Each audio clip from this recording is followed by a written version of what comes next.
Hey, everybody, we are live. We are back in the building. I see Maddie. I see Will X Edits is already in the building. Guys, this is a bit of an emergency live.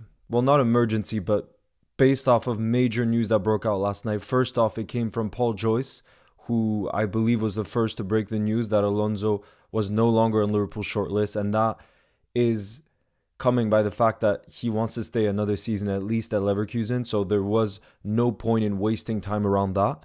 And so that's the situation that we're in, But what I'm really excited about tonight, guys, is, this is how this is how the world is. You have to move on. You have to adjust quickly. And it's been made very clear that Rúben Amorim is that man that is the second most popular option after Xabi Alonso. Fabrizio Romano just now was saying that too. So he literally just reiterated that our second name on the list is indeed going to be Rúben Amorim. And we're going to talk about that. We have a very special guest on tonight, guys, who knows a whole lot about Rúben Amorim. Because I'll be honest, I'm not a specialist. I've watched very little of Sporting Lisbon. So it's going to be really great to get that insight. And we'll be able to ask questions. You know what I mean? So welcome everyone in the building. I see Up the Reds is here. I see you guys are already in the building. And here, let me show you. I'm also going to be running a poll, guys, that could be running the whole time that we're on the live here to see who you want now that Xabi Alonso is no longer an option. Yo, Tomislav, nice to see you. Yes, and we will be talking about how much we love Jurgen. Don't you worry about that. We'll be talking about that too. Yo, Zach is in the building. Nice to see you guys. And we can also talk about the game on Sunday against Brighton. Absolutely. But right now, I just want to start a poll since... Yo, Red Knight's in the building. Joseph is in the building too. Nice to see you. Since Alonso will not be joining, who do you want most now? This is the question, guys. And I'm going to be putting Amorim, and I'm going to show you too the potential chances of all the different managers that we could be getting. But like I was saying today, we will be focusing on Rúben Amorim just because he's the one that's been most linked. Fabrizio Romano just put out something again reiterating that. And because we're going to have a special guest tonight, that's going to talk us through it. But I'm going to show you guys the odds. As you can see from the poll, I put Amorim, I've also put Nagelsmann, I've put De Zerbi, who we're going to face on Sunday, and Pep Lijnders. Yo, Queen Liverpool fan is in the building. Nice to see you. Okay, let me put on, these are the odds. Yes, I see Tom is in the building. Oh no, now he's left again. Let's see. Oh, there we go. Okay. Awesome. Yes. Okay, hold on. Let me move this. I just got to adjust the sound here. Hey, Tom. Yes, you good, lad? Yes, how's it going? Guys, let us know if you can hear Tom, first of all, because I'm going to give you an introduction, but I just want to make sure the most important thing is that we can hear you. And then we can get the show started. Guys, Tom, if you could say a few words just so that we can get a check. Yeah, I'm looking forward to this. Talking about my guy, Rúben Amorim, the man I've been fighting for since day one. It looks like it's getting ever so closer now. I'm looking forward to this stream. Going to educate a couple of people on what to expect from the man. Absolutely. Okay, hold on. You seem to be frozen. Let me just check on the phone here to double check if that's the case.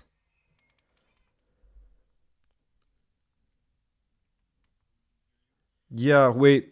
You are indeed frozen. Let's try to get you back in. Hold on. If you could just hold on. If you could maybe come in and out again. Yeah, okay, good. So they can hear you. It's just for some reason your image isn't moving. So try to join again. Yo, Reflex Expert is in the building. Nice to see you guys. You're going to be able to ask questions too on the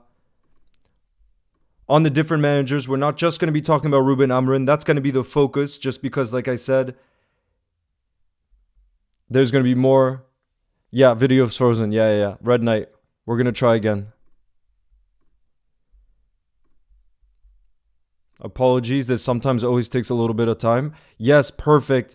I can see you in a moving image now. Let's hope it doesn't freeze. Yes. Okay. I now can't hear you. Give me a minute. Let me refresh it real quick. Okay, this is perfect though. I could see you moving. His voice isn't very clear. Yeah, we'll ask him to turn up his volume, okay, you guys? We'll ask him to turn up his volume.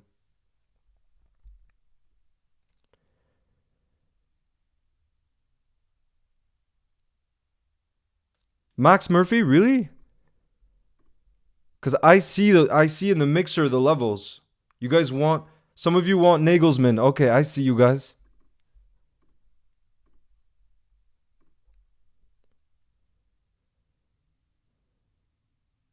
Rúben, Amorim, bring Inacio with you. That's something we'll be talking about too. With the system that he plays, which is 3 at the back, we will need to sign the center back this summer. No doubt about that. Zizou. Nah, not Zizou. Not Zizou, you guys. That is not the man for the job.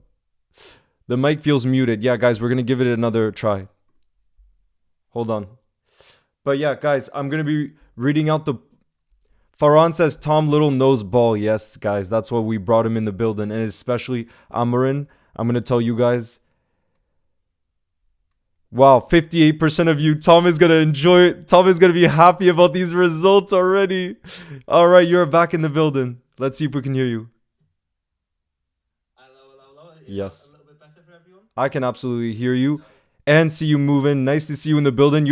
I already started running a poll on who everybody wants to see as the next manager, and you'll be happy to see that 58% of the Liverpool fans in the building want Rúben Amorim. But guys, to introduce our very special guest tonight, Tom, we first met, or we first spoke actually on a TikTok live, and this was like 2 months back, right? And everybody was just in the Xabi Alonso dreamland. We were all in our fantasy worlds. I was one of them.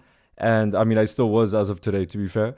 And Tom, you were just speaking about Rúben Amorim. You're like, nah, he's my number one option. You weren't even saying it's not realistic to get Xabi Alonso. You were like, he is the man.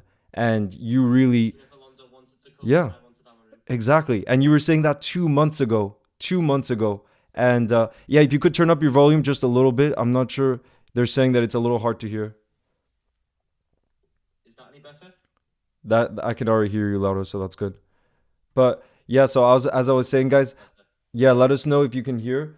But yeah, as I was saying, like, Tom since day one has been looking out for, still such a young manager, 39 years old. But I think it's going to be really great to hear insight from you, because a lot of us, let's be real, we don't watch Sporting Lisbon. We have been more focused on Leverkusen and the results and all of that. And now the reality has kicked in that, Alonso won't be joining. And our main candidate, Fabrizio Romano, has just confirmed it too with a tweet 30 minutes ago that he is top of our shortlist, So, yeah. How are you feeling, first off? I'm very happy. Look, I knew from day dot with him. The moment Klopp announced he was going, I'm straight back onto Amorim. I've been interested in him over the last couple of seasons. Yeah. Because of what he was doing with Sporting. Yeah. It was so impressive. Now that there's a real chance he comes in, I could not be happier. Everything that I think a Liverpool manager needs to have. Yeah. Rúben Amorim is great at working with youngsters, great at working under a budget, very tactically good, very passionate and charismatic, and he wins stuff, which is what embodies Liverpool down to a T. I could not think of a better man for the job than Rúben Amorim, and to just see us getting inching ever closer and closer, it's perfect. And I understand why people wanted Alonso, but what we're seeing now is exactly what I was hoping for, in terms of people now learning about Amorim and going, well, maybe he's the right guy for the job. Maybe he can do this. Maybe he can do that. That's exactly what I wanted to hear. Yeah. And look, Farhan was saying, what was Farhan saying here in the building? Who's seen your TikToks? Tom Little absolutely loves Rúben, seen his TikToks, but fair play. Yeah, that's what I was saying. Guys, it's not just those TikToks. This was months ago when you were preaching. And it's just interesting to see now that, the reality has kicked in. And the good news is, with this announcement, at least it means that we can shift our focus and no longer be in this kind of dreamland about Xabi Alonso and face the reality of, let's try to get whoever the next manager in. I personally think we need to get that done early, even if we can do it before the end of the season, because it's going to change our recruitment completely. And that's something I'm going to ask you about. But, whoever we sign in the summer is absolutely going to depend on who the next manager is, because we want that player to fit the system, the mentality, the energy in the building, all of these different aspects. So one of the questions I had for you is, if it is Rúben Amorim, how do you think that would shift also our transfer focus and the type of players that we'd be signing? Because we know he plays, for example, a 3 at the back, and that would change, obviously, drastically how we set up.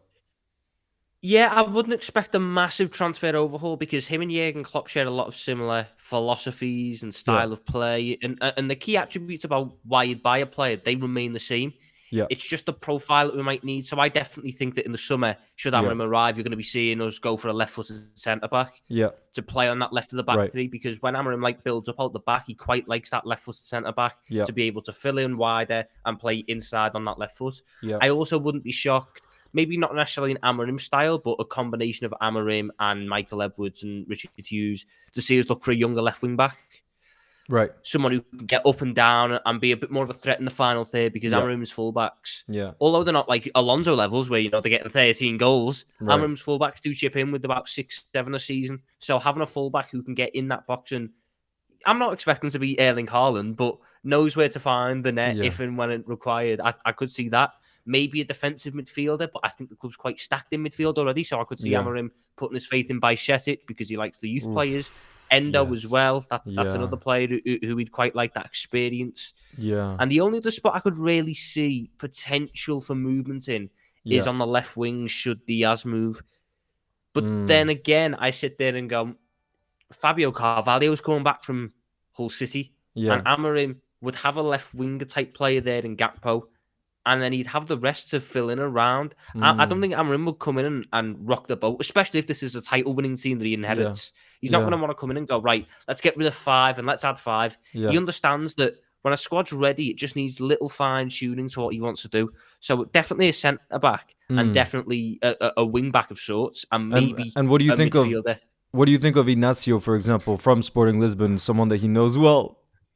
That is the dream. When you look at exactly what Amorim wants from a defender, Ignacio is that. So is Ousmane Diomande as well, another player that I have no doubt we'll get linked to in the summer. Another player who was fantastic and only 20. Both of them do such a good job in that wide centre-back area for him, not just in build-up, but defensively as well. There's a reason why Sporting Lisbon have been one of the best defensive teams in Europe since he arrived. They very rarely concede a lot of goals. They've conceded 25 this season, and this has been one of their worst defensive seasons. But 25 in 25 games is still a very good number. Like, everything to me just pointed to it, and Ignacio was the dream. Whether we'll shop there again, constantly. The release clause is quite high at 60 million. Maybe the club have in mind a younger player or someone from maybe South America. Yeah. But if Amorim had complete reign and complete choice, bar Bastoni, who I believe is the best left-footed centre-back in the world, he would go for Ignacio. Who's at Inter, right? Who's at Inter? Yeah. Yeah. But Bastoni's like the dream. If I had to rank them, it'd be like Bastoni's the dream, Ignacio next, and then like Hinch Capier or Arthur Thiat beyond that. But Ignacio is definitely someone I could see as being interested in, because he's someone who wouldn't need to learn the Amorim system for left centre back. He knows it. He's done it from youth academy to professional. That's all he's done. That's all he knows. Yeah. No, that's big up to Joseph for the super chat, who says, "I hope we can get Amorim. I can hear him fine." Okay, awesome. So it looks like the volume now is all fixed up, and I mean, it's pretty amazing to see how the fan base has kind of transition, because how much Liverpool fans wanted Xabi Alonso, and it just feels like immediately we've changed our focus, but that's what you got to do, and like I was saying before, I do think the earlier we get all this sorted behind the scenes, the better, because we need to prep for these things ahead of time, and like you were saying, those different positions. But the good news is, because like you're saying, they play quite similar systems, it does also mean that you don't need a complete revamp of the squad, because you see how much talent there is. It's a young team. But what do you think it's going to mean for the 3 key players that we have running out of contracts in 2025? So Trent, Virgil, and Mohamed Salah. What do you think Amorim world would mean for those 3? I think that what's going to happen is Amorim is going to be announced, or he's going to agree a deal, and he's going to be talking to them three as one of his first things. And he's going to be trying to figure out what their aspirations are. He knows how to sell himself, Amorim. He knows exactly what he wants to do, and he'll know how big a part they're going to play and what he expects to achieve. He just needs to know whether they're on board with it. If they want to go elsewhere, I don't think Amorim would begrudge them. I think he'd let them move on. He'd be a bit upset by it, of course, because they're key players. But if they wanted to move on, if they think that, their timeline doesn't align with his, that he's okay with that, he'll move on and he'll find the next player. Yeah. He's set in his ways, and I like the idea that he's going to come in, and even if a player says, I want to go, Amorim's just going to go, yeah, fine, we can work with that. We'll survive without you. No player is bigger than the football club. Amorim's a big believer in that. I'm sure that he will win these players on side because he is a very charismatic manager. He's regarded as one of the best man managers in Europe for just what he can achieve and how well he can get players on side. So I'm sure he will win them on side. But in that off chance that they go, well, Salah might go, well, I want to go to the Saudi League for the money, or Trent might go, well, Real Madrid are sniffing around, I want to explore that avenue. Amorim wouldn't sit there and everything goes up in the air, then he's panicking. He'd adapt very quickly and move on. Yeah. And what's good about that too, I was reading today that, Sporting Lisbon isn't even the biggest club in terms of recent success in Portugal. So he's lost key players in the past 3-4 seasons that he's been at the club. So he's also used to what it's like to lose a key player, you know what I mean? And then being able to adjust and have that hardship. Well, Xabi Alonso in some ways also hasn't had as many seasons at the top level, you know what I mean? So the nice thing about Amorim is he has more experience in Europe. Like you said, he's won a league title. I think he's won 2 domestic cups, right? So he's actually has that experience, and he's faced like difficult moments, you know what I mean? He has. Oh, the hardships that Amorim's faced have been really tough, all things considered. He came into a Sporting team that hadn't won a league title in 19 years. Right. They hadn't finished in third or in second, or higher for, I think it was 5 years at that point. They were in turmoil a couple of years beforehand. There was fighting between the fans and the players in the training ground. And they were in big financial trouble. Everything was really going wrong. He came in, and not only did he steady that ship, he won a league title in his very first full season. He ended that drought. He's had to sell Nuno Mendes, Mateus Nunes, João Palhinha, Manuel Ugarte, Pedro Porro. All of them have gone. Even in some cases, in situations where he really wants to keep them around, i.e. João Palhinha, he was a player who was big for Amorim, and he's lost them. He's never really had the budget to replace them until this season. So I think that the stat is Amorim's record signing is 20 million euros. He's sold 6 players for more than that. Wait, who's the record signing? Victor Gyökeres for 20 okay, million. that was not a bad signing, to be fair. Not bad. I mean that's about to become 5 times worth in the summer when he moves on for 100 million. So it's insane. Amorim knows what he's doing. Amorim can work under tight budgets. He can work with young players. He can work under hardship and still achieve big things. These are all the things I was considering when the news broke that Jurgen was going to leave. We need someone who knows exactly how this club operates. We're not suddenly going to become money bags and spend 300 million a window and buy 20 players or whatever. We have a way of running that has been successful, and we're going to continue to operate within that. So we need a manager who's shown good levels of success with that. And he's on course now this season. They play tonight at 8:30 UK time. A lot of Liverpool fans will be tuning in now. Yeah, I mean, Benfica are playing now, and at halftime it was 0-0. If Benfica draw this game and Sporting win today, Sporting go 3 points cleared at the top with a game in hand, and they play Benfica at home next week. So it's shaping up to be a very big week for Rúben Amorim and Sporting coming up in terms of the title race. They could go 9 points clear of Benfica within the next 2 weeks, which would be crazy to say. But for what he's achieved in such a short time frame with such limited options at Sporting is remarkable. I cannot speak highly of him. I was seeing news earlier on that he would go to like Brighton. Maybe he'd be a De Zerbi replacement. And I said at the time, he's moved on beyond a Brighton level. He's moved on beyond that.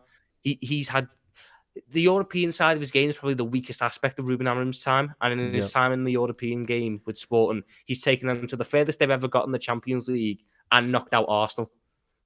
who were shaping up to be Premier League winners.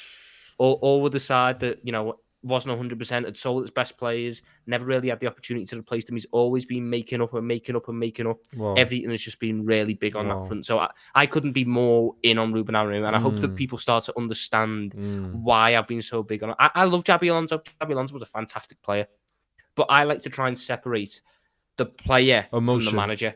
Yeah. I don't ever want to look back at Xabi Alonso. Let's say he came in and the squad, for whatever reason, struggled and it just didn't work out.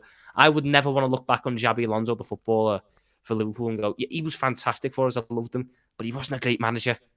I just want to remember what the good of Xabi Alonso. Yeah.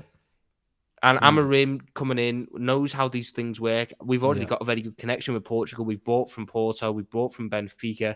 A little known thing as well. One of Rúben Amorim's coaches, one of his fitness coaches, used to work for Liverpool. So there's already that connection there. Okay. Everything just seems to be coming together for it. And I can't wait to see what he does with the squad. I think you could see a long period of success with him. Wow. And as Kam is saying in the chat, I like that he can speak English. So it's true that he speaks perfect English from what I've seen. He obviously speaks perfect Portuguese, but also Spanish. So that also can be really beneficial for the squad, for the likes of Darwin, Lucho, and just his adjustment period, because I think some were kind of concerned about that.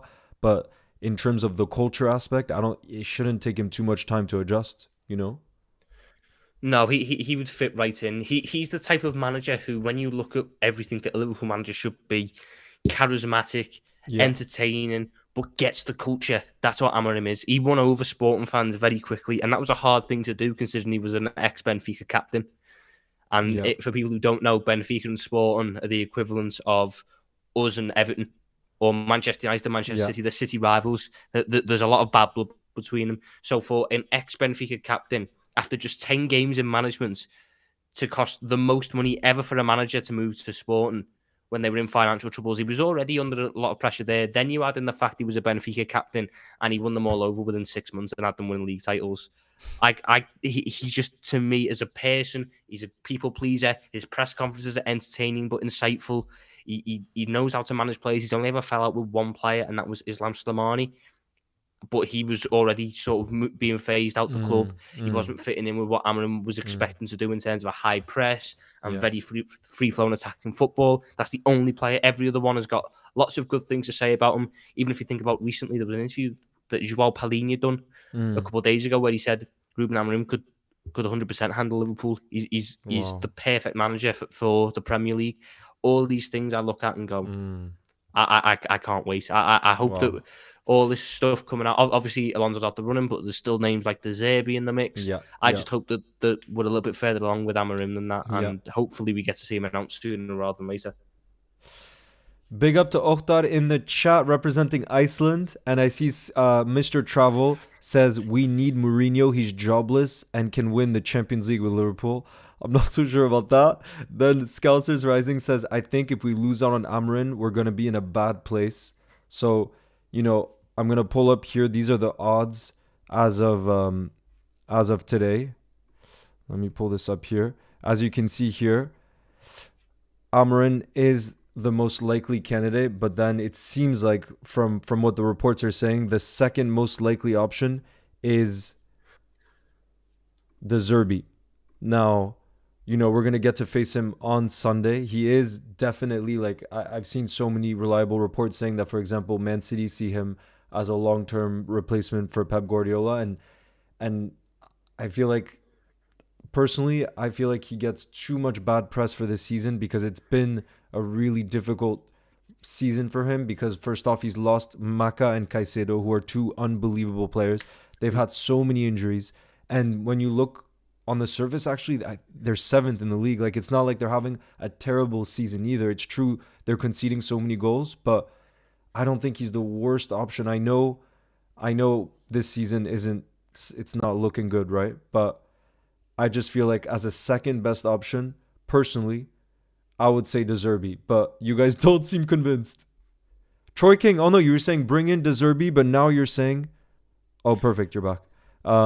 Yeah, I don't know what happened there, but yeah, on the Xabi, I look at the Xabi, I think he's a decent manager. I do have my reservations about him. I think he'd struggle under our ownership. He already likes Yeah. a good little moan at Brighton about the lack of Mm. funding there and the fact they don't spend a lot of money considering how much they make. I don't think that aligns with necessarily what our ownership would want, but I also think the style of football that he plays, maybe it's personal preference. I just don't think that's a Liverpool style of football. I think we are a little bit more chaotic in nature. We are a little bit more end to end, free flowing, passionate sort of thing. I'm not saying it wouldn't work, but in terms of just what Liverpool and the successful Liverpool teams have been in the past, it's been teams that don't necessarily hold 80% possession and pass teams to death with tiki taka and that. It's been teams that maybe hold 60, but can attack very quickly on counters and are dangerous in all aspects of the game. Even the likes of Shankly, Paisley, Dalglish, even more recently Benitez and Klopp, they've all been like that. And I believe that Amorim is a better fit for that. I saw something about a month ago now. Squawker done a comparison matrix of all the managers linked with the job. And Alonso was close, but missed on a couple of things like pressing and direct passing. Right. The Xabi was another one who fell short on certain aspects. Okay. And then they pulled out the graph for Amorim, and it was literally just the same graph.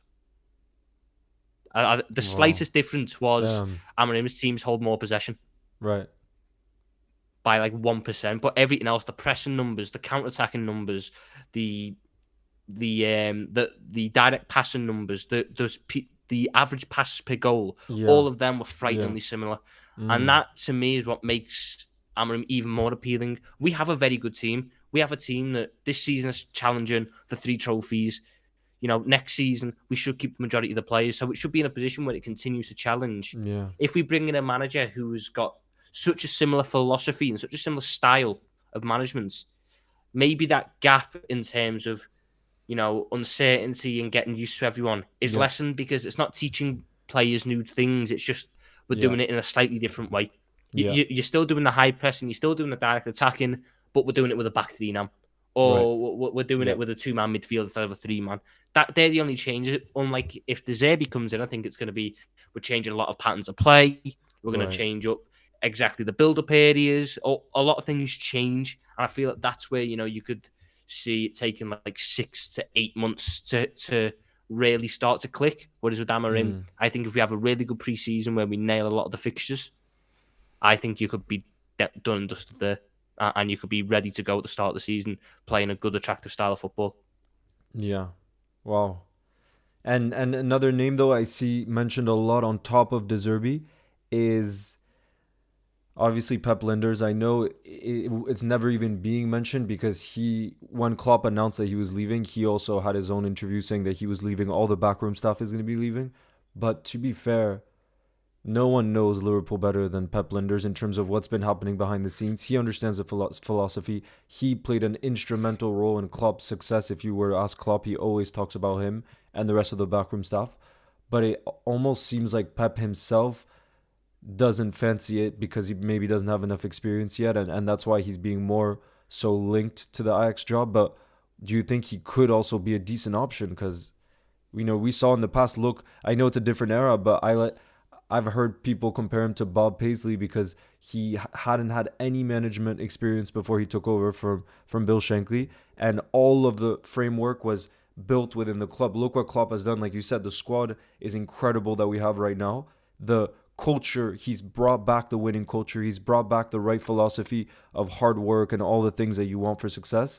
And Pep was there the whole way. He was there all those years. So don't you think he could potentially be a decent option, low-key option?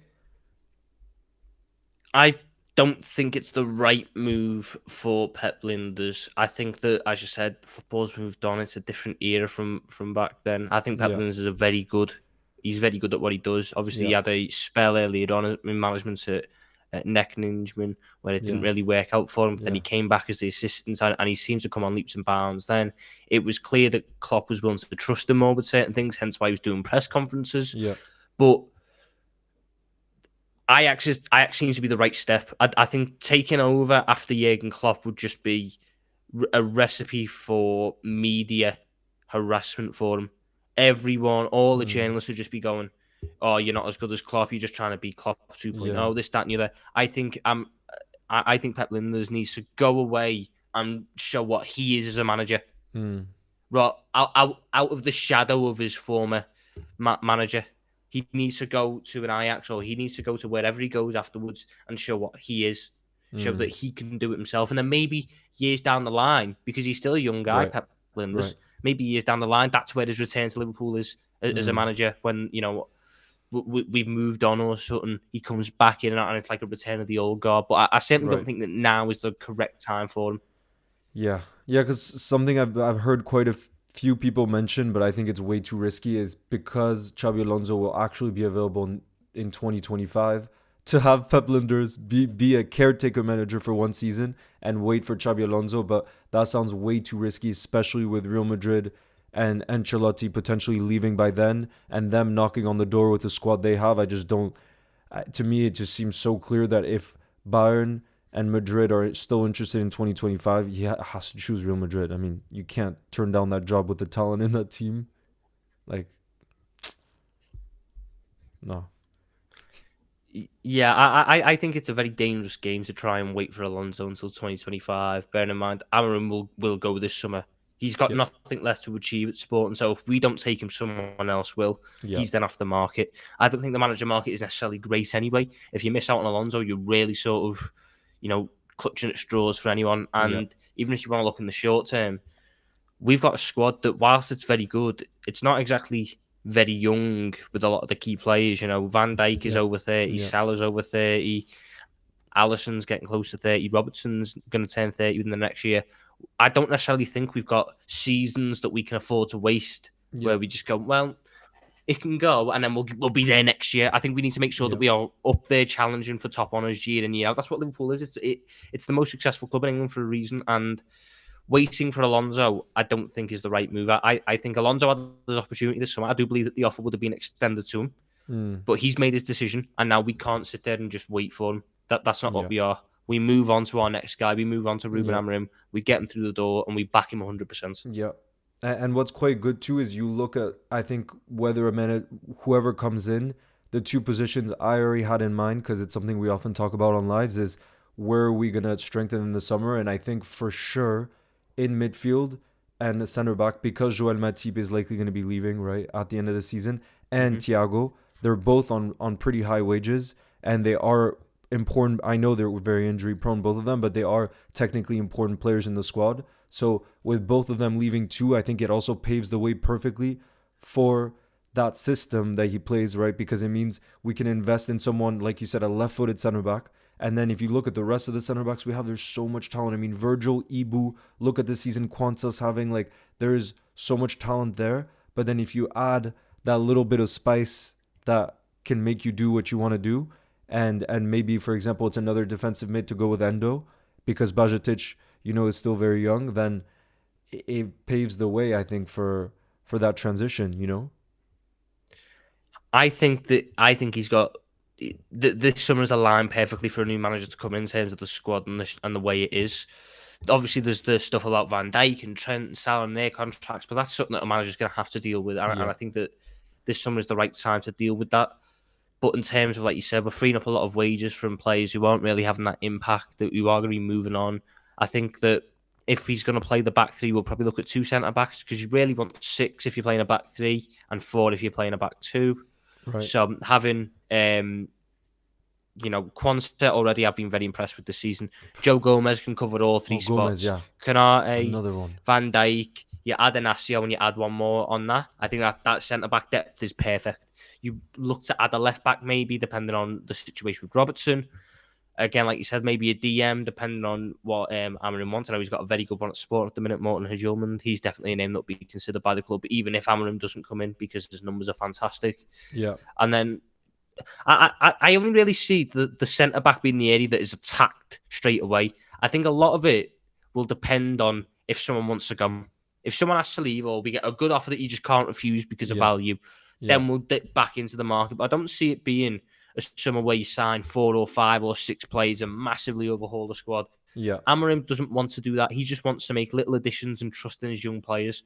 So the likes of Bradley, the likes of Bajcetic, the likes of Bobby Clark, the likes of Quansah, the likes of Luke Chambers, who's out on loan at the minute, the likes of Ben Doak, the likes of Harvey Elliott, the likes of Fabio Carvalho, Tyler Morton as well. All these fantastic young players that we've got, they would all really benefit from Rúben Amorim coming in and giving them opportunities, because the players that Amorim has used at Sport and the players he's promoted and given opportunities to that have went on to do great things, it's a really good list. It's a strong list, and it just goes to show that he is willing to show that if you're good enough, you're old enough.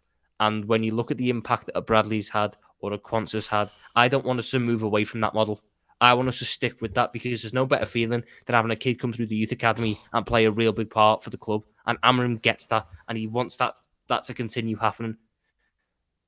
And do you think this is something I know very little about, because you spoke a little bit about what he's like in a press conference, like his personality. Do you think he has that aura where if he comes into the building, players with experience, like we said, Virgil, Trent, Salah, who have won a lot of trophies, how do you think they would feel? I'm even picturing at the AXA training ground, let's say it's his first day, he takes over. How do you think they would feel about his presence? Would they be like impressed, or would they be like, this is too big of a down from Jurgen in terms of how motivated you feel by a manager? Do you think he has that aura about him to be able to have the confidence in him to take over Jurgen, because we know how difficult that is, There's not many jobs in world football that could be harder to succeed afterwards than Jurgen Klopp at Liverpool. But if there's a man who I back to do it, it's Rúben Amorim. Sporting fans say there's two highlights of their week: when Sporting play a football match and when Rúben Amorim has a press conference. Because he's that good in his press conferences. They love hearing him talk. He gets the fans. He's so passionate. He's so charismatic. He's the perfect guy for that in terms of the players. He's one of the best managers in Europe. All the players that played under him love him. He's able to keep not just young players engaged, but senior pros engaged and perform at the top level. And the fans, he would get what the fans mean straight away. Sporting Lisbon and Benfica are traditionally working class clubs. Lisbon's a working class city. They're working class clubs traditionally. They have a large working class fan base, and Amorim gets them. Amorim understands that.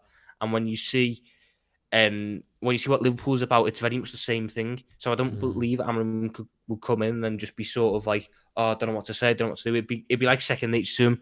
He played at Benfica for most of his career. He's managed at Sporting for most of his career. He's been in that culture and that environment for so long. If he moves to Liverpool, it'd just be doing it but in English instead of Portuguese. It's crazy though. You're saying all these things, and the guy's literally, I was looking earlier today, he's a year older than James Milner, who still played He's 3 years younger than Xabi Alonso, who everyone was saying is the next great young manager, and he's 3 years younger. Imagine, and what's so positive about that, you're, and I don't understand how fans reacted like this when Jurgen had his come out video announcement about leaving the club. When you were saying he was genuinely tired, I don't understand how people can't understand that these managers are human beings, and the intensity of a job like that, where Jurgen took more and more responsibility. Like the moment I saw it, I was like, of course I understand you, Jurgen. Like, take your time, because you've given us so much. But like following up to that, it makes you think having a young manager like that, who, as you said, already has years of experience under his belt, is a positive in terms of how demanding that job is, especially a Liverpool Football Club and the pressure. It's true that him having that youth is a real positive, because he's in his not even in his prime yet as a manager, but like he'll have the utmost energy, Yeah, and he also doesn't have as big a job as Jurgen had to do. I think any manager coming in would understand that. I think that's Jurgen had to take us from the doldrums. We were languishing in 8th. We were, Balotelli, Lambert, Barini days. It was really dark. And Jurgen Klopp has now left the club in a situation where, ultimate worst case scenario, we leave this season with the trophy. For years you wouldn't have thought that would be worst case scenario for Liverpool, the way we were run and the way the squad was shaping up. Yeah. Now that's the worst case scenario. It's a title challenge, a good European run, and a trophy. and a very strong squad to build around, a very strong young core as well to build around. Even if we were to lose a Salah and a Van Dijk, which would be blows because they are still, for me, the best in the world in their position. You've still got Nunes, you've still got McAllister, Dominic Szoboszlai, Ibrahima Konate, Gravenberch, Jones, Kelleher, Bradley, Quansah, a good young core to build around. If you then add some more to that, you add another young centre-back in Inacio, you add another young wing-back. I personally feel there's going to be names like Ryan Aït-Nouri linked, and the fella at Bournemouth, Milos Kerkez, who reached a huge sign this summer. Yeah. I would also sneakily keep an eye on if Nuno Mendes wants to leave PSG, if Liverpool look to bring him in. He's incredible. He's still... The crazy thing about Nuno Mendes, he's still just 22. He's been around for years now, but he's still just 22.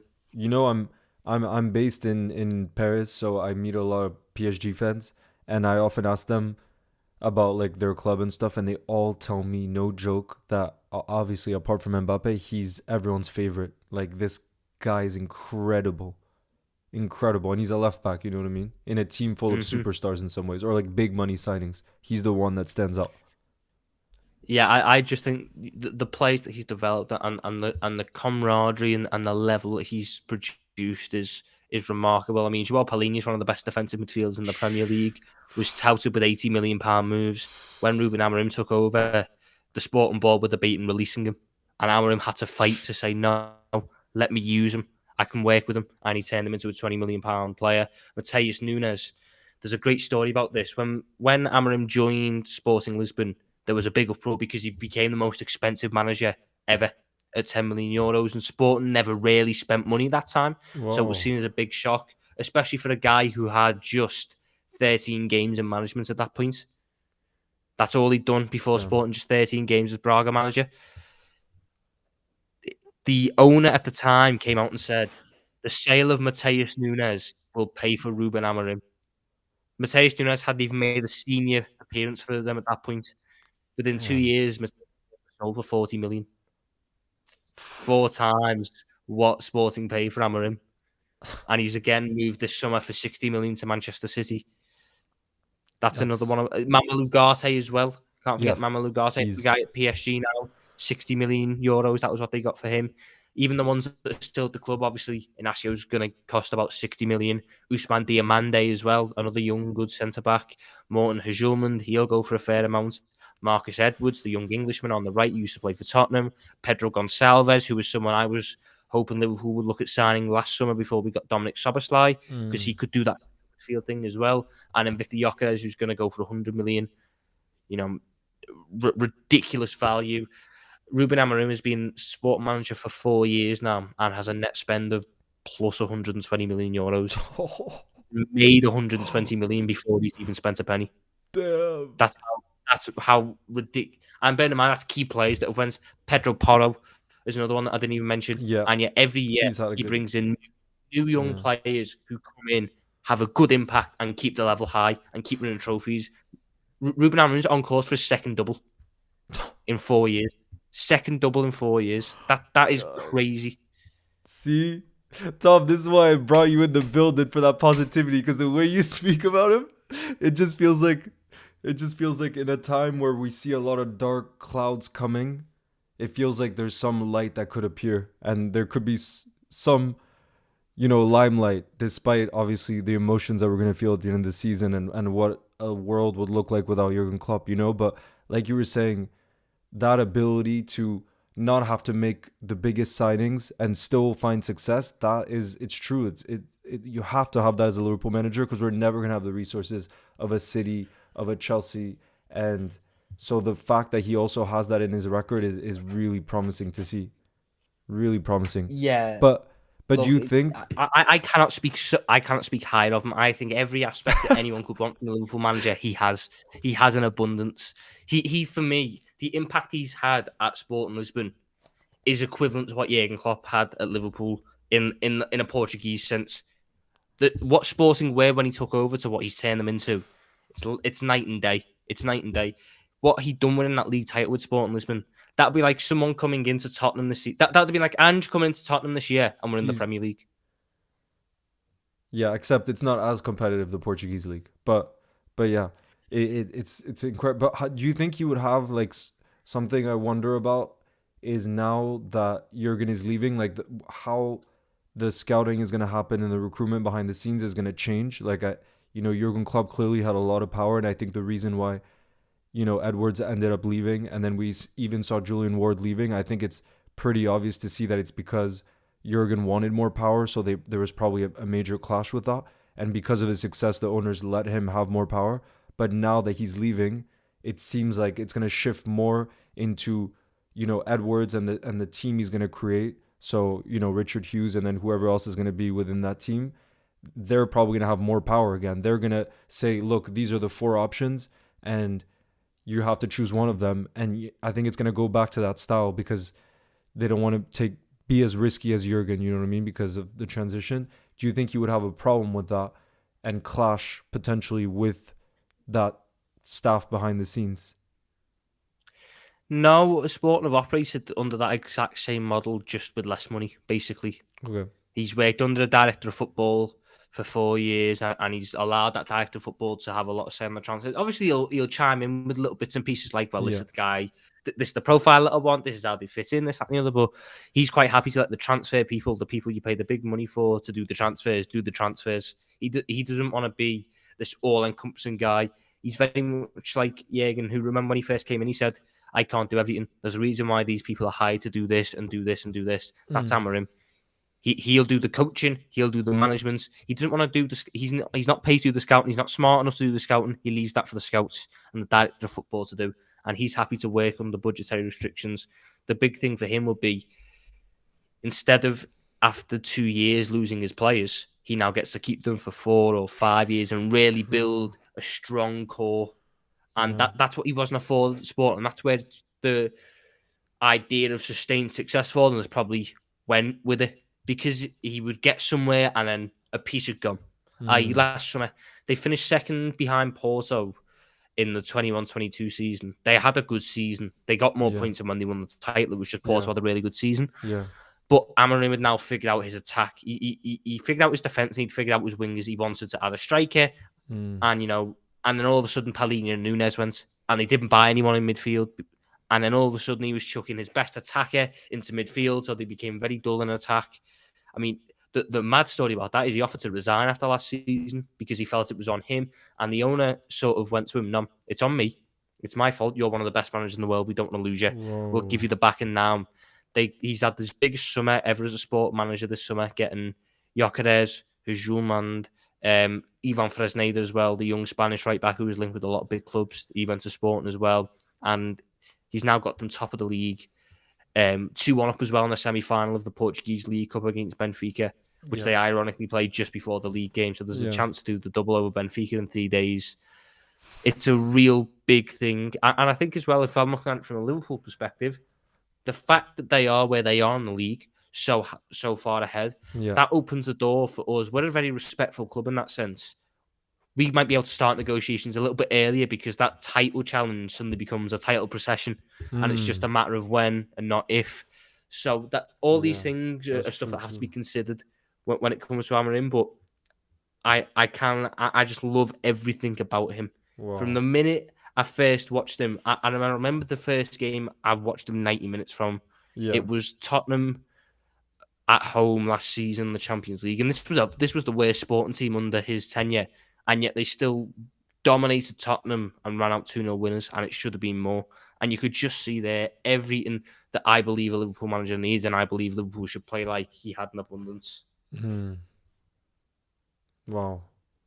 But wait, wasn't there a 3-point? That's what I was trying to look up right now. You said they're both playing tonight, but isn't there I thought there was only a 3-point difference as of right now. So before the game today, so Benfica have scored. So as it stands, Benfica are top of the league by 2 points. Oh yeah, because they're 1-0 up against Chavez. But Sporting Lisbon have 2 games in hand. Right. And one of them's tonight against Estrela de Amadora. They if they beat them, they go back top by a point. And they have a game in hand. And next week they play Benfica. Whoa. Are you going to watch the game tonight? I've got another stream after this, but I'll be watching the extended highlights late at night. I'll be making sure that I'm getting my Rúben Amorim fix. Yeah, goddamn. Guys, if you have questions, by the way, feel free to send them in. We want to get you guys involved. Hey, Festive Giraffe, nice to see you in the building. But you see, this is the positivity we wanted to hear, because you would have seen Twitter. I mean, I didn't even check Twitter yesterday because I knew it was going to be a meltdown with all the, the reaction of the Alonso news. But I just like the fact that, a lot of what you're saying seems to align also with the way Michael Edwards, because now he's going to be so powerful. Like, I don't think people realize he's not our sporting director.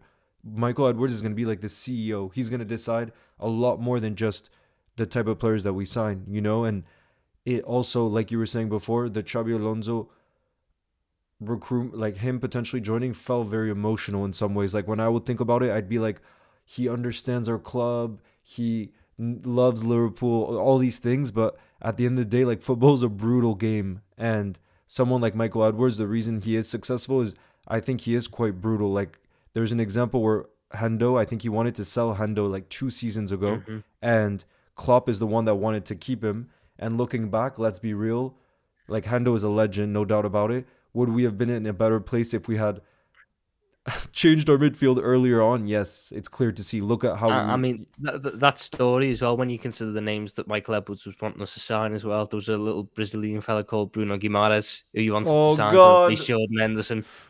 But because we didn't sell Jordan Henderson, we didn't sign Bruno Guimaraes.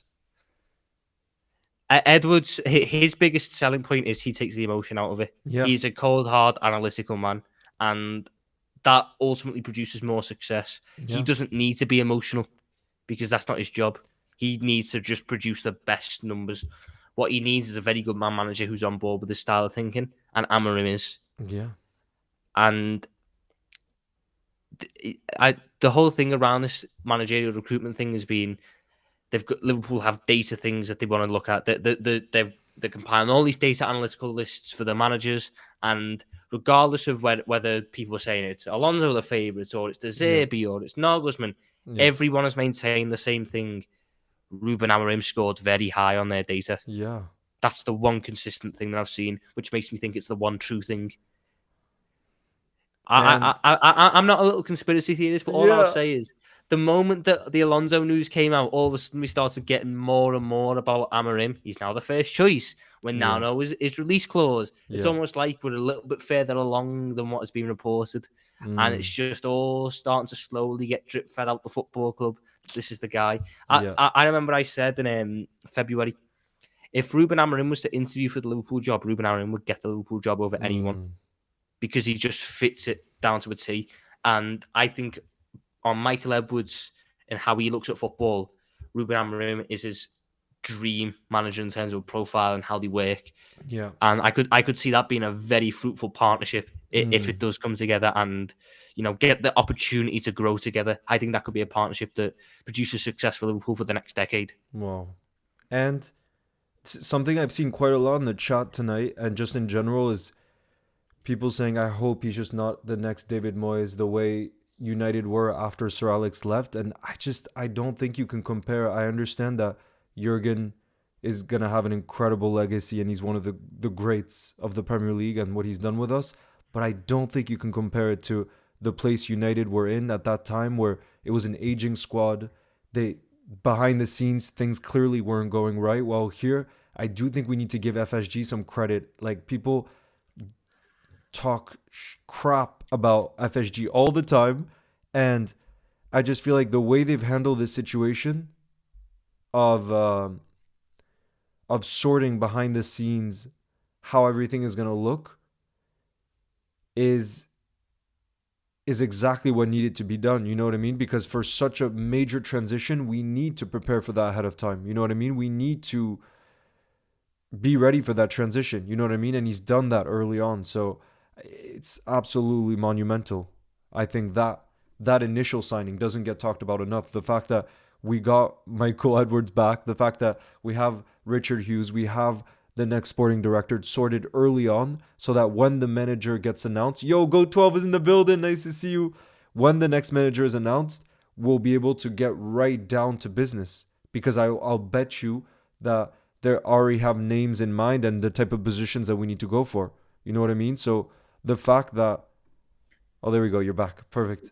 But yeah, like I was saying, I think we need to give FSG some credit in terms of we knew how difficult this transition, and obviously we don't know how it's going to look, but we knew how difficult this transition is going to be.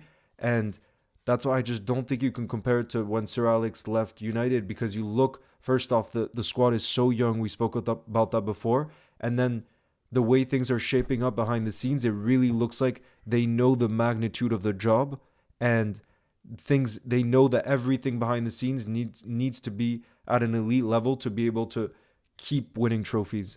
And like you're saying, it just seems like, to me, FSG know that they're not footballing people, but they're putting the best footballing people in charge. And that, to me, I think we need to give them credit for it.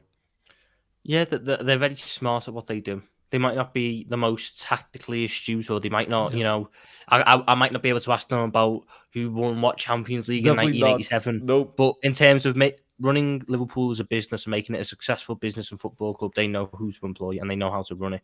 Yep. And getting Edwards in was such a big thing. The amount of trust I have in Edwards is very big because of what he achieved when he was at us. And now that he's getting a bigger role with more of a say, I've always been a fan of the data analytics side of things. Yep. We were one of the first clubs to really get into it, and that was where we got our success because we were such trailblazers in that front. Yep.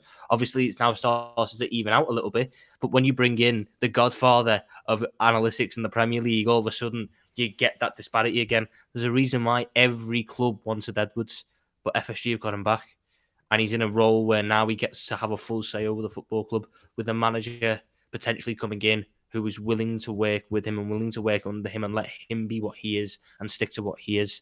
And all them things together, I just think that you're never going to replace Jurgen Klopp with one manager. You know, you have to replace him in aggregate. Exactly. So you need a good manager. You need someone who is good at thinking on their feet in terms of the transfer side of things. That's Edwards and Amorim for you. And then the tactics side of things, Amorim's very good tactically. His assistants are also very good tactically. They form a fantastic little trio in terms of how they work together. It just everything is shaping up to be really, really good. Obviously, losing Jurgen Klopp is a blow. If you were to ask me, I would rather Jurgen Klopp stayed, but that's not going to happen. He wants to go spend time with his family. That's something I can respect. Yeah, this is the next best thing. Yeah, it's better than us going for we go for someone, we panic, we pluck a random director of football in who's never worked under budgetary restrictions before. Then we go dragging, I don't know, Thomas Tuchel because we've missed out on a couple targets. And then it's all just panic stations at the football club. We're going for a model that we've done for years now. Yeah. It brought success last time. We're doing it again, but with the people who were, should we say, inexperienced and immature the first time round, now being experienced and very mature this time round. Yeah. So the mistakes that were being made at the start probably won't be made again. But again, it all leads back to one man. Jurgen needs to be given so much credit because the way that announcement happened, again, I don't understand why people were questioning the timing. I think that timing from him, it's braver on his part than anyone else, because he knew every single press conference was going to be, oh, you're leaving, you're this. Everything was going to become so emotional, and he knows that does make his job more difficult. It does, just because there's that added on pressure of it being his last FA Cup match, the added on pressure of there being 3 Anfield games left, all of this. But he did it for the betterment of the future of the football club, and even to leave at such a high time, like you're saying, we're still fighting for the treble. We're probably going to fight for the Premier League till the last day. The club is in such a strong position, and he's deciding to step down. And I've said this before, I don't think you can just look at football. I think if you look at business, anything in the world, when someone is as powerful as Jurgen is, it takes incredible character, I think, to step down at such a moment, because he could have easily just been like, oh, I want to keep going at 70% because I am such a genius. And of course, you're going to have an ego with the success he's had.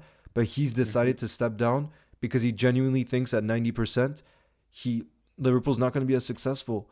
And I have so much respect for this man, because this is we're talking about his ego now, about his character. And I know we've seen so many examples over the years, but I think that's the noblest thing you can do, because I think in every industry in the world, whatever it may be, you see people staying on longer than they should because they love that power. They love that attention. They love the stature that they've built.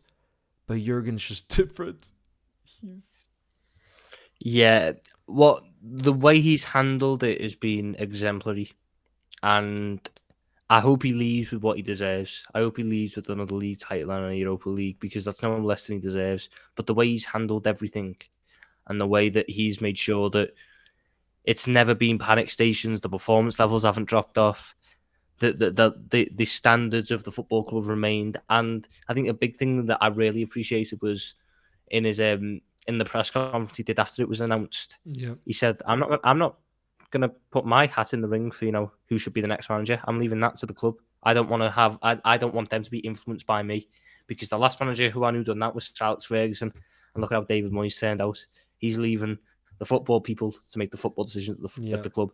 And I hope that when he leaves, I hope that Jurgen does come back to the city and come back and watch Liverpool games and still, remains a part of the club, because we haven't. This is our most impactful manager since the days of Shankly and Paisley. Yep. What he's done for the football club cannot be, stated any other way. And he's left the club in such a good. I don't think the club has been in a better situation than it is now for a new manager since the days of Shankly and Paisley. It's not been in a better situation. Exactly. Normally, a new manager comes into a state of shock and disrepair, and strikers who can't score and defenders who can score own goals but can't defend, and all this stuff. Now we've got a team that is. Let's put it this way: if this team is in the Champions League this year, it would be one of the favourites of the Champions League. That means it's one of the best teams in Europe. God, I just love this positivity, because, obviously it's going to be a really difficult transition, but it just feels like things are set in the right way. And we go back to Bill Shankly. What I just love, and I think the reason Shankly's legacy is maybe talked about more, obviously Bob Paisley's our most successful manager, no doubt about it, but the way that Bill Shankly, was represented something so much beyond what the team achieved on the pitch, in his philosophy and how he made the city believe again, the team, everything. Just, it's not, I don't want to draw comparisons, but you know what I mean? With Bill Shankly, it just felt like he signified so much more than just football. And Jurgen, I think, really is that, I went to see him this summer, and I was just so lucky looking back now that I, knowing that it was his last season, but it was just like a 2-hour talk in Liverpool. And I'm not kidding you, all the moments where he wasn't talking about football, those were the best moments, because this man, it's incredible. It was summer, right? So a lot of it was looking back and stuff, and the way he's so intensely into football, but then at the same time, he understands that it's also the least important of things, and just the way he sees the world, I think, and this is why I personally love coming to Liverpool and love this football club. It's, how much, you're from Liverpool, right? You told me? Yeah. So, what the city of Liverpool signifies to the rest of the world, I think the ethos of that is so connected to the football club as well, and you feel that when you come visit the city, even when you're not from there. And it feels like Jurgen just understood every part of it. You know that much better than me, but that's what everyone says. The biggest compliment I can give Jurgen Klopp is that man, for me, is the best manager in the world, and yet he's an even better man. Exactly. That's all I need to say on him. He's the best manager in the world and an even better man. He's the modern day. He's this generation's Bill Shankly. Even though I love Amorim, and even though I'm so big on Amorim, he won't have the impact that Jurgen Klopp did, because he won't inherit what Jurgen Klopp inherited. Yep. And I believe that applies with a lot of things with Liverpool. I've had a lot of things recently with Trent. Obviously, there's the rumours about Trent and Madrid and stuff. Yeah. I think Trent Alexander-Arnold is an absolutely sensational footballer. But he will never be he will never get the same sort of, not respect, but the same reverence, legacy, should we say, that Gerrard does. Yeah. Because Trent Alexander-Arnold has been in some very good teams, some of the best Liverpool teams of all time. And Steven Gerrard was in midfields with Jordan Henderson as a child, and Jay Spearn, or Alberto Aquilani, all this sort of stuff. Yeah. But he kept us competitive. He was the reason that Liverpool still had a name When you go back through the early 2010s, if you were to ask people outside of England, what do you know about Liverpool? They go, Steven Gerrard. He was that guy. And Jurgen Klopp, for us, he turned doubters into believers, and he is this generation's Bill Shankly. And I don't believe you're going to wait a long time to see a manager like him for Liverpool again. So it was something that he said. I can't remember what it was in, but he said, I hope that in 10 or 20 years' time, we can sit across from each other, look back at each other, and just smile at all the good memories we had. And that's exactly what we're going to do whenever we think about Jurgen Klopp teams. Yeah. Some of the best teams I've ever seen play for Liverpool. He did create the best team I've ever seen play for Liverpool. That team from 2018 to 2020 was the best team I've ever seen in that wore a Liverpool shirt. And the teams that he's built afterwards aren't too shabby either. Yeah. And it also, like, I think one of the main reasons we were so emotional with the announcement, it's like, even if you told a lot of Liverpool fans, like, you have a new manager, let's say Amorim, who comes in and wins even more than Jurgen does, right? It's just that feeling of winning under Jurgen. I think it is something that we'll never get to experience again. But then, you know, I think there's also a beauty in that. The fact that we, at least for me, like, I was so young. I'm sure you were very young too when Jurgen came in because he's been here for 9 years. Like, I think we should also just feel... I still remember exactly where I was when he came in. I was sat in a science lesson in year 8. Oh, yeah, there you go. Exactly. But you know what I mean? I was sat there in a science lesson and I pulled up on my phone the press conference when I probably shouldn't have been on my phone. Yeah. But I pulled it up and I listened to it. And even at that young age, you could just sense something was different. We'd had Rodgers before, we'd had Hodgson, we'd had Dalglish, but Klopp... The first press conference. Mm-hmm. And Amorim will have that exact same... Not to the same level that Klopp did, but he will win fans over like that. People will listen to him and go, I can get behind that man. He gets us. I understand what he's doing. And that, I think, is the biggest thing, because managing the football team is half the job as a Liverpool manager. Yep. And he's very good at that, but he's also very good as a man and winning the fans over and getting what the club means. Yeah, absolutely. Jake is saying, I'm sure we'll get a statue at the end of the season. I hope. I mean, at the same time, it's kind of difficult for them to start making it now just because we're in the middle of the season. But I just hope maybe in the summer it can be done. And then before he leaves... I wouldn't be shocked if the main stand was renamed. Yeah, 100%. But no, after you were saying that about Amorim, what do you think? I think everyone will know this. What do you think the percent chance is that he's the next Liverpool manager? Put your bias aside, okay? Pure bias aside. Look, we have the other names here pulled up. Nagelsmann, De Zerbi, Pep Lijnders, Mourinho, Stevie G, the legend. We have... I saw someone in the chat wants Suarez. Questionable 11 LFC wants Suarez. We've had some El Nino shouts tonight too because he's at the AXA training ground. Mm-hmm. He's been coaching tonight. So we have all different types of shouts. But what do you think the percent chance is? I think the percent chance of Amorim becoming the Liverpool manager is 80%. I would be very shocked if he isn't at this point. Because every other name that's mentioned, I can see why they wouldn't get the job. De Zerbi doesn't fit in with the ownership and the way he is as a manager is very outspoken and very sort of me against the world and a little bit of a moaner when it's not going his way. He doesn't stomach the faults and everything. It's someone else's fault, not his. And I don't think the ownership would like that. Nagelsmann, I think he's going to stay on at Germany, to be honest. He'll have a good Euros and he'll stay on at Germany. I think there was an article that came out early today which effectively ruled him out. Pep Lijnders, I think, needs to go to Ajax and establish himself there. Stevie's opportunity's been and gone. I think he needs to reprove himself. Yeah. And what about Hansi Flick? ZKRTY says Hansi Flick. He's been asking about Hansi Flick for a while. Hansi Flick, I don't feel fits the age profile. I think the thing that Liverpool are looking for is a young manager. A young manager who has shown they can work under a budget and has been able to get success under that said budget. Yeah. Hansi Flick, I don't know his age exactly off the top of my head, but I know he's older than about 47, 48. I think he's older than Klopp. I see he's 59 years old. I think that's older than Klopp. I think the club want to go younger than that. They want a manager who could stay for 10 years. That's how I've always said this about Liverpool. we give a lot of time to managers, even the ones that need it. We're not someone who you're not performing well for 6 months, out the door you go. Yeah. We go, right, we'll give it a year, and then as long as we're seeing signs, as long as we're getting somewhere, you get the opportunity, you'll get the backing, because we hired you for a reason. You were very good at your job. Yeah. Now prove it. And it's only very rare circumstances where that changes. I.e., Roy Hodgson saying that he hates Scousers.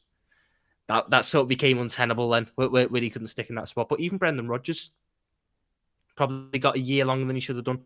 Yeah. But imagine what we give to a manager who will be good, and not a manager who causes problems like Brendan Rodgers. You're going to create something special. So I really do believe that it's a high chance that Amorim comes in. I believe he's Edwards' top target. I believe that he fits everything that the ownership were wanting to bring in from a manager. He won't cost as much as people are thinking, like 30 million. He's only going to cost, I reckon, about 12 to 15. Okay. Which, when you want a manager like that, you've got to pay. Yeah. Football is like that nowadays. So that's a decent value. And he's a manager who I think, attribute-wise, ticks every box you'd ever want from a Liverpool manager. We just need to give him the time and the opportunity to prove it. Exactly. I was going to say, I mean, you look at the league he's coming into and look how strong Arsenal look under Arteta. They're only going to get stronger. He's such a young manager with loads of ideas. Pep obviously is still there. Like, to have to compete against this Arsenal and City side is some task. So I don't think the first season we need to be expecting that we're going to be in a title race necessarily. I mean, if he wants to recreate his first season at Sporting where he came in and won the league, I wouldn't be opposed. If he wants to do that for a laugh, he can do that for a laugh. Yeah. But I think people often underestimate how big what Rúben Amorim achieved is. Within his first 10 games as a manager, he had beaten Sporting Lisbon twice. Sporting Lisbon twice, Porto twice, and Benfica once. Yeah. And one of those games against Porto was winning a cup final with Braga. Yeah. In his first 10 games of management, he beat the big three in Portugal 5 times and won a cup. Yeah. First full season in management, he won the league with a side that was expected to finish 4th, and also won a little domestic cup to go along with it, because who doesn't like a cheeky little double? The year afterwards, narrowly missed out on another title when some of his better players had moved on. Still won another domestic cup. Last year, the worst one of his career, he said that. Everyone said that.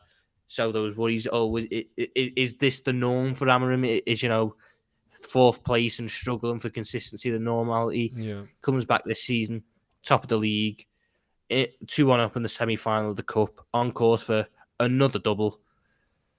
I just don't see any reason why he shouldn't be the manager. When you look at the other candidates, I don't see any reason why he shouldn't be the manager. And I sneaky feeling, I believe we're a lot further along than what the reports are saying. I wouldn't be shocked if he's announced sooner rather than later. Look, Jonathan Morley, though, on Twitter said, I just seen this now, but I've seen a lot of people say something similar. He says, Andre Villas-Boas managed in Portugal for a year and won everything. Mm-hmm. He's completely unproven. It seems like a lot of fans are afraid of how competitive the Portuguese league is. That seems to be. I don't believe you can compare what Villas-Boas had to what Amorim took over. Andre Villas-Boas took over a team that had Radamel Falcao, James Rodriguez, João Moutinho, Freddy Guarín, Hulk, Alexandro, Danilo, and Nicolas Otamendi. Radamel Falcao was a year away from being named the best striker in the world, by the way. This wasn't like some young Radamel Falcao who was unproven. He was already scoring 30 goals a season. Rúben Amorim, the team he took over, I always love going to this because it's hilarious to see. If I go for Sporting Lisbon results in the 2019-20 season, he took over in March. Where is it? March something. It was the 8th of March was his first game. Do you want to know the Sporting Lisbon team that Rúben Amorim took over? Yeah. Luis Maximiano in goal. You ready for the proper throwback here? Yeah. Thiago Elordi at centre-back. Yes! Our boy! Sebastian Coates. Oh, he's good, though. He's been very good. Sebastian Coates has been very good. Jeremy Mathieu, who was retired at the end of the season. Marcos Acuna, the fellow who plays for Sevilla. Decent little player. Good. Wendell. Yeah. Battaglia. Ristovski. Plata, Vieto, and Sporar. Yeah. He took the majority of that team and turned them into title winners within a year. And unlike Andre Villas-Boas, yeah, he's worked with hardships. He didn't take over a team that was expected to win. This sporting team was expected to come fourth. What he's done is sustainable. It's not something that will just sort of fall apart at the moment. It meets hardship, sort of thing. I just look at and he's done it over years. It's not like it was a one and done type thing. He's done it. Oh, he done it in this first season. He maintained success in the second. Had a bit of a wobble in the third, but he's bounced back fully in the fourth. Yeah. And then he done it at Braga as well. He won a trophy at Braga. We'll never know what he could have achieved with that Braga team because that Braga team had some good players in it as well. I mean, I see he had a 77% win record at Braga. Mm-hmm. So he was actually unbeaten in the league while he was the Braga manager. He lost 2 games with the Braga manager, and both of them were to Rangers in the Europa League. He drew 1 Portuguese league game and won every other game he managed for Braga. Do you want to know another great fact about Amorim? Everyone goes on about what Xabi Alonso's done this season in terms of the unbeaten streak he's got, and that is an incredible unbeaten streak. You'd never guess who holds the record for the longest unbeaten run in Portuguese football history, would you? Nope. It's Rúben Amorim. Let's go. 32 games. Woo! So this isn't just some flash in the pan thing from Amorim. This is something that is long-term and sustainable. Yeah. He isn't Villas-Boas 2.0. He never had the luxury that Villas-Boas had of taking over one of the best Porto teams in the club's history. He took over a Sporting Lisbon team that was in a right state, that was playing Thiago Ilori at centre-back. You want to know where he's playing now? He isn't. Where? He hasn't got a football club. No. He's been unemployed for 2 years. But that's the level of team he took over, and he's achieved all this. Yeah, that's why I don't like the comparisons that's a really of Villas-Boas to him. Yeah. I mean, another great this is one that I like to throw in a little bit shamelessly. Rúben Amorim it has a higher win rate in the League of Portugal than Jose Mourinho did. He's got a higher points per game and a higher win rate. He's technically the most successful. With Porto in the Champions League is insane. If we ignore Champions League, not Champions League. Rúben Amorim is the most successful manager in Portuguese Football League history in terms of points per game. That's why Daily Ora is saying Rúben Amorim is him. The main. And look, there's been over 1,000 votes on the poll, and 54% have gone for Amorim already. Then in second is Nagelsmann with 17% and Pep Lijnders also with 17%. So I think it's pretty clear to see who the fan base wants. But something I've seen too in the chat, which I'd be curious to hear your thoughts. And guys, in the chat, let us know what you think is going to happen too. Phil B asks, who do you guys think is going to go to Barca and where will Xavi go? Because he's obviously leaving in the summer. And then who do you think is going to join Bayern? Because, we're talking about all the different names. So what do you think is going to happen to those other 2 massive football clubs?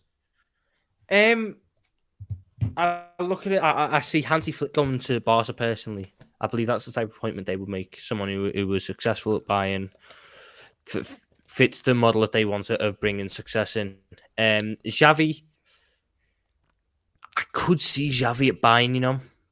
That's a move that I could see, just because it's a relatively easy job to take. I know that Alonso's there now and he's going to win the league this season, which is, makes it a bit tougher. But in terms of what we've seen from Bayern historically, it's a pretty easy job to take over. He would take over one of the best teams in the world. Yeah. Not really have to add much. He'd just be a little bit more plain sailing in that sense. Yeah. Or he just takes a longer break and waits for something. Right. That's in terms of Bayern. I could see them looking at Xavi. I don't think they'll get Nagelsmann back. The Zerbi's another option for Bayern that I could see them going for. Bayern's a little bit more up in the air. I mean, every day they're getting linked with a new one from their journalists. Yeah. I mean, this morning they were all celebrating the fact that we weren't getting them because they thought that meant they were getting them, and now Alonso's not going to them. So now that they're all floundering, going, well, we'll go for him or him or him. So I could see it being Xavi or De Zerbi for Bayern, and Barca probably end up with a Hansi Flick, or maybe there's a young Spanish manager that I don't necessarily know about who is doing wonders in Spain, like the Girona manager. maybe Barca go and get the Girona manager and try and play a nice, attractive style of football. Yeah. No, it goes to show though that it's not an easy market for the fact that 3 major European clubs are all looking for a manager, and it's also crazy to think about how there's really only 3. I mean, I personally think there's 3 elite managers in the world right now. When you talk about like the last 10 years, what they've won and everything in terms of, Jurgen, Pep, and Carlo Ancelotti. I don't think you can put another in that category. Do you think? No. I mean, Mourinho's no longer there. Maybe Conte would like sneak in there. Maybe that's the only other name that's in contention. But then why are we mentioning it? Like, we're talking about 3 massive clubs. He's not being named for any of those. So yeah, he's a very maybe Zidane, polarizing figure. I don't think Zidane. I think Zidane's just waiting for France, to be honest. He is. I think that's the one he's waiting France, for. There's a lot of reports of that. But the thing is, you might have to put him in that category because to win 3, no one's ever won 3 Champions League in a row. I think you have to. I think with Zidane, the reason why I don't see him taking a buy-in or something like that, he's got nothing to prove in football. Yeah, he was he was one of the best midfielders of all time. Yeah, and he won back to back Champions Leagues. What's he going to achieve for his legacy by winning a Bundesliga? What's his legacy going to benefit from by winning a Liga? It's actually the only thing he needs to do is go manage a national team and win with the national team, and it's job done. It's true. Also, probably Mourinho could join one of Barca or Bayern when you think about it, because he's now available. And I see Mourinho going Saudi, to be honest. I see Saudi trying to throw in all the money at Jose for the name and the aura that he has, trying to bring in a big name manager for it. That too. Like, what's the club Ronaldo plays for? Watch them sack their manager and just all of a sudden get Mourinho in. They don't care. They really, but they just want the publicity and the news around them, and reunite Mourinho with Ronaldo. That's big for them. And as we know with the Saudis, money is no object. They'll pay whatever it takes. It's insane. But that's where I just think it's going to be so interesting to see what happens with Salah, because on the one hand, you talk about the marketing, the image, they put everything into that, almost more than the football side of things. And what better player to get than Mohamed Salah, who's still kind of in his prime. But then at the same time, I'm also like... That's the reason why I don't think he moves, because he can still perform at the top level. He can still make World 11s. But then where would he go? Like, the problem is with his age and how much we could get for him. We talked about how Edwards takes emotion out of it. I can absolutely see Edwards saying, look, we can get 150 million from Saudi. I love you, Salah, but we can completely revamp the squad or have a huge budget. And while offering him a new contract would be very costly, because he would want to be on the same terms, which is £350,000 per week. That's more than almost double what Virgil and the others earn. So, and he's turning 32, right? So can you really offer Salah a 3-year contract till 35? What do you... I'd see him getting a 2-year one until 2027, probably. The thing is, Michael Edwards is cold and analytical, but Salah's numbers aren't dropping. That's the thing. Salah's numbers aren't dropping to the point where you go, we got to sell him. If he does decide to sell Salah and you get 150 million in, he's earned trust, Michael Edwards, but there's a lot of pressure on him to make the correct decisions in replacing him. That's the thing. And it would be a big shock if he was to move on Salah. I see Salah and Van Dijk getting new 2-year extensions, maybe 2 years with an option of an extra year to take them to 2028 when they'll be 35 and 36, and then that's where they depart. Because as much as we love them, as much as they have been legends for the football club, there has to be life after them. We can't just sit there and go, well, when he goes, what do we do? The club will be preparing for how to replace them in the long haul, and I think it will just be a case of making sure that we keep them ticking over whilst they're still good. What we don't want to do is give them a 5-year deal. Yeah. And then after year one, they've suddenly fell off a cliff for whatever reason. I'm stuck with the big money and we can't shift them or whatever. Yeah. That's what you don't want. I think the player that is probably in line for the big pay increase is Trent this summer. If you want to keep Trent around, he's going to need big money. Yeah. And the good news, though, is, at least on the Salah front, is when he was missing for nearly 2 months in a crucial part of the season, the way we were able to find a way to win. We made it work. We made it work. And we figured out a way to just get over the line. And that's without a proper backup right winger. Like, we don't have anyone to replace him in that position, and we still found a way. And it wasn't just without Salah either. There was no Dom for that run. Yeah. There was Trent was injured. Missed a lot of that run. Endo, Alisson ended up missing some of it. Endo was at the Asian Cup. Núñez missed games in there. That's what has me so that's why I would be optimistic. And again, I don't want to think about it because I agree with you. I think he could keep scoring goals like this for 3 more seasons. But what I'm so excited by is, like, I think we have so much firepower already that if we add in a right winger, I think we could be in a position where we say you don't need to get the Salah numbers. You could be someone that's young, like Olise from Crystal Palace, who has so much talent, but we don't need to be dependent on that player right away like we are with Salah, which I think would be so beneficial, you know what I mean? Because it would just put less pressure and we could give that player time to develop because no one's going to come in. There's no one that can do what Salah's doing, I don't think. So, no. You know what I mean?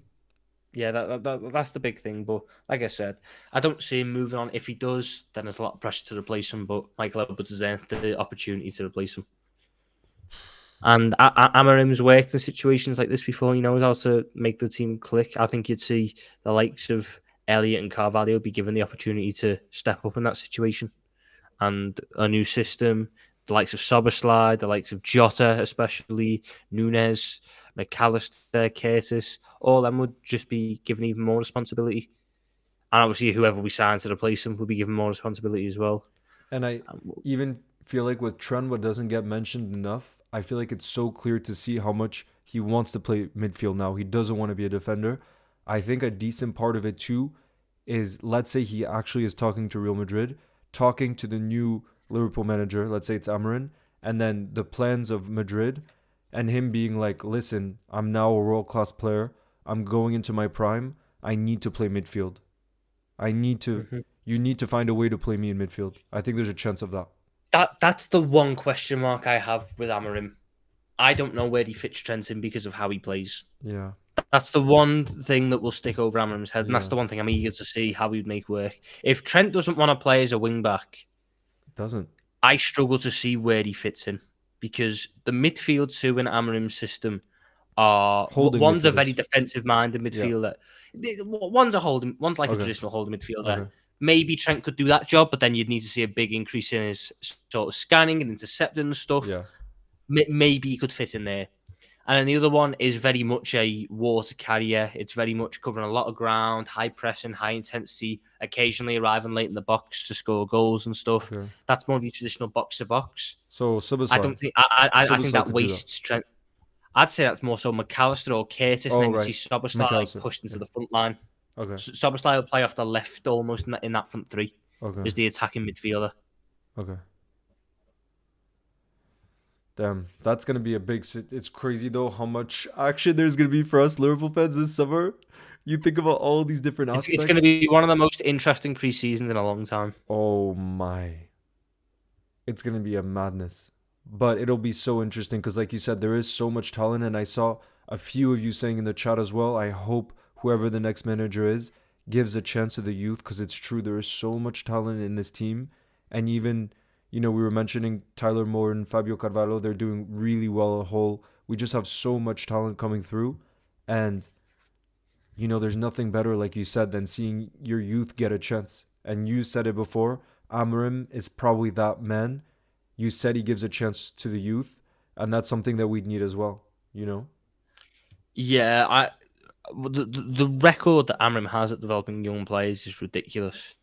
I mean, I've got a list down here. I wrote this list a while ago, and if I was to just rattle them off, you've got Nuno Mendes, Pedro Gonçalves, Gonçalo Inacio, Marcus Edwards, Mateus Nunes, Pedro Porro, João Palhinha, Manuel Ugarte, Ousmane Diomande, Morten Hjulmand, Victor Gyökeres, Eduardo Quaresma, and Galeno.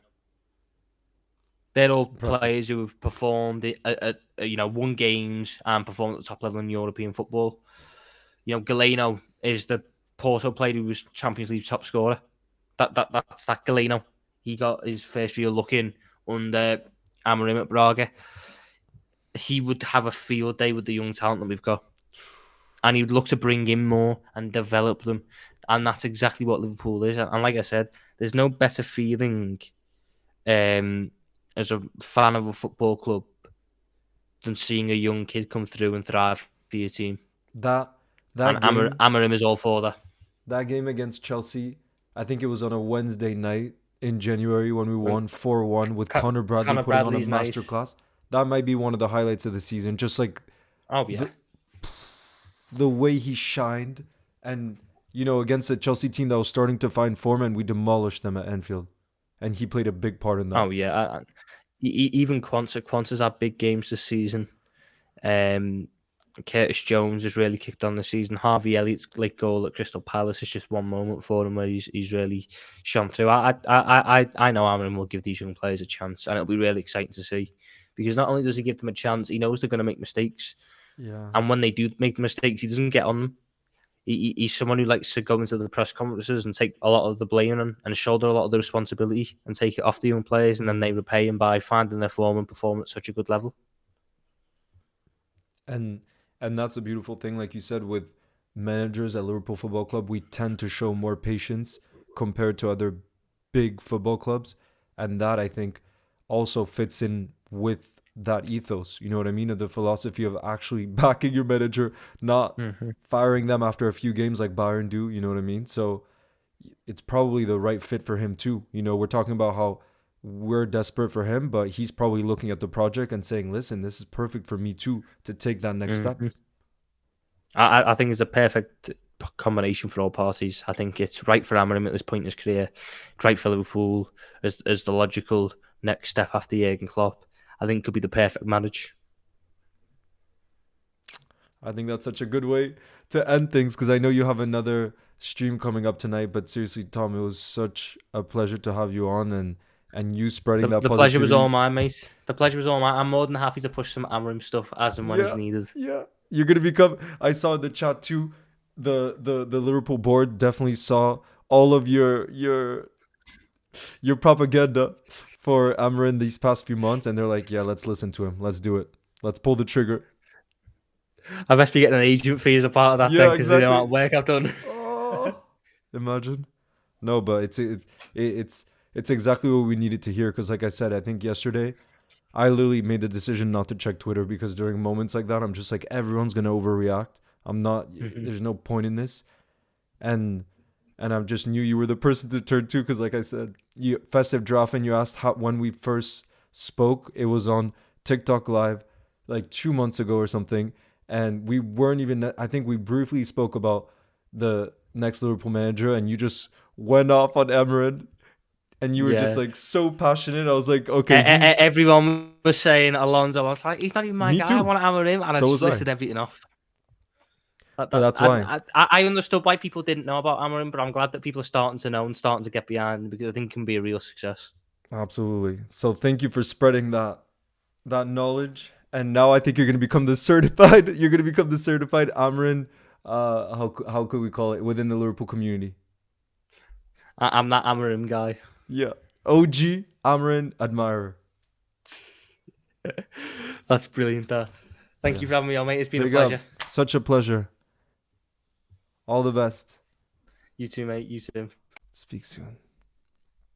All right, guys. That was Tom Little making his debut on the channel. And as you guys saw, I mean, he literally had a piece of paper ready too, with like the all of the young players he's developed. And I'm telling you, since for a while, he's just been preaching about Amorim and how he was his first choice, even when Xabi Alonso was in the picture. So I was like, damn, I gotta start listening to that propaganda, because you know how us Liverpool fans are. We fully back whoever the new manager is. You know what I mean? And I think now, he said he thinks there's an 80% chance Rúben becomes the new Liverpool manager. You know, it looks very likely from what all the reports are saying. And I'm one of those fans where, you know, once it gets announced or there's more news about it, obviously there's still other names in the hat now, but I just want us to fully back him and show patience, because like he said, he's done really impressive things with Sporting Lisbon.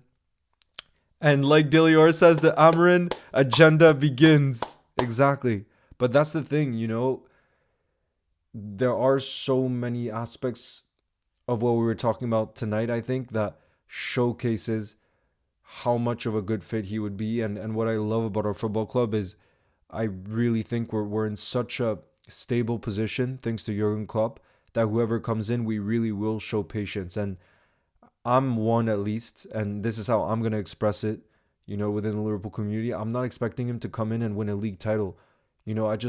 I think what we really want to see is an exciting style of play, somebody who understands Liverpool, who understands the city, and who believes in the youth and develops players. I think all of those aspects, if we can see a future that's bright, then I don't think we need to expect so many trophies, because we've seen that even with Jurgen Klopp, who's an absolutely generational manager, even with him, it was extremely difficult to win trophies. You know what I mean?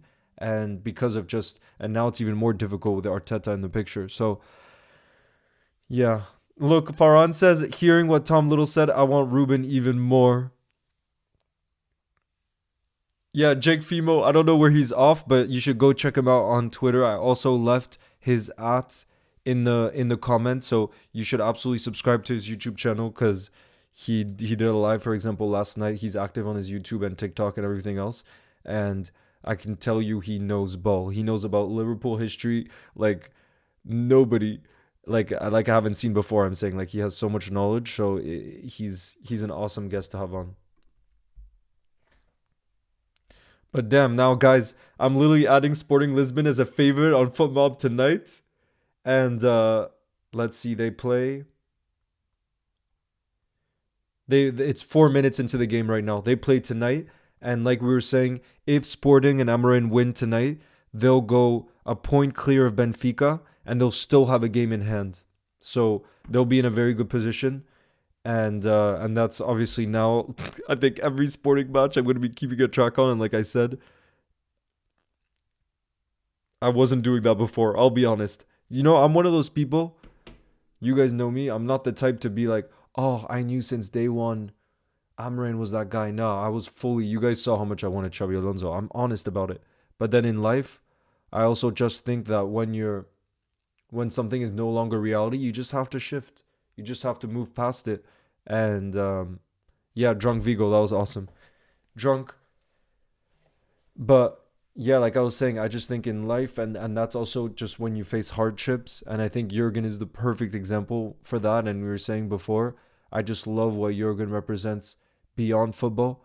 And I think one of the most important lessons that you learn, that you can see within football, is like when a hardship comes, the way you react is the most important thing. And I'm not saying that Xabi Alonso was sure or anything like that. We're just let's be honest, we were all very disappointed when it was no longer Xabi Alonso. But now there's no point in being like, oh, we're screwed out in a world without Xabi Alonso. Like, no, this football club is in such a good place that with the right structure behind the scenes, look at the way we brought in Michael Edwards, Richard Hughes, the right things are happening behind the scenes, that we just need someone, like I said, that understands the football club, that has an exciting style of play, that believes in the youth, and Amorim has shown that. You know what I mean? So that's why I'm going to be positive. I'm going to be positive, you guys. Yeah, festive Festdrafen. I think it's all about training your mind too, because I've just seen, one of the things that I think is so important. I was speaking to my friend Delphine today about it. It's like, I really think we can wire our brains, and that's why I also, since the beginning, I wanted this community to be about positivity, because I just think there's so many people trying to spread negativity and spread news, emotions, whatever it may be, to trigger people, because it's what gets attention. But I just think we the whole world would be in such a better place if we just try to be positive, because there are going to be so many setbacks. That's just how life is. We've all experienced those setbacks. But then we always get second chances. You know what I mean? Look at Jurgen Klopp. His trajectory has not been an easy one. But the way we stuck with him and the way he reacted, I remembered I listened to a podcast of Hendo, and I think they asked him something like, what was the moment that kind of you'll remember most about Jurgen Klopp, like a moment in time. And he said it was those moments when we lost cup finals, like the Europa League final, the setbacks that we had in the early part of Jurgen's reign. He said the way Jurgen reacted to those was for him the most defining of it all. And that's because he backs his team, he backs his players, he backs himself so much that even in those down moments, he has belief that they'll take, and he'll put in the hard work, obviously, to see what they can improve on, how they bounce back, all of that. And that's something that we can all do in our own lives. You know what I mean? And so I just think that's how we got to see the world, because it's definitely going to be, there's definitely going to be storms after Jurgen leaving. You just can't replace someone like Jurgen Klopp. And we have to be ready for that. You know what I mean? But like I said, if we stay in those difficult moments with positivity, it'll only help the situation. And we as fans absolutely have the power to change things. And that's what Jurgen always saw from day one. He knew that if he made the fans into believers, that we could make Anfield a fortress, that we could become a team that's feared by all, and truly the fans can have that impact. You know what I mean? And that's what's so exciting. But guys, that's going to be it for tonight's stream. I wanted to be really focused on Amorim and RHD. You just need to listen to what Tom said tonight, because boy was he preaching about Rúben Amorim, and he's been watching him and paying attention for a while. So it's exciting, and it's definitely brought positivity, and I hope you guys have felt that. But yeah, the good news is that on Sunday there's going to be a double stream. There's going to be the massive title race, Arsenal City, but then obviously Liverpool Brighton, a game we have to win. If we win at Anfield, then we can also put pressure on those two and be in a good position. So both of those games are going to be absolutely fantastic, guys. And I just can't wait for Sunday. There's going to be special guests on the channel too that will be here live in person. Both of them you've actually seen before, so you'll have to try to guess who it is. But yeah, guys, I hope you all have a wonderful rest of your night and then a beautiful Saturday. And like I said, I'll see you guys Sunday.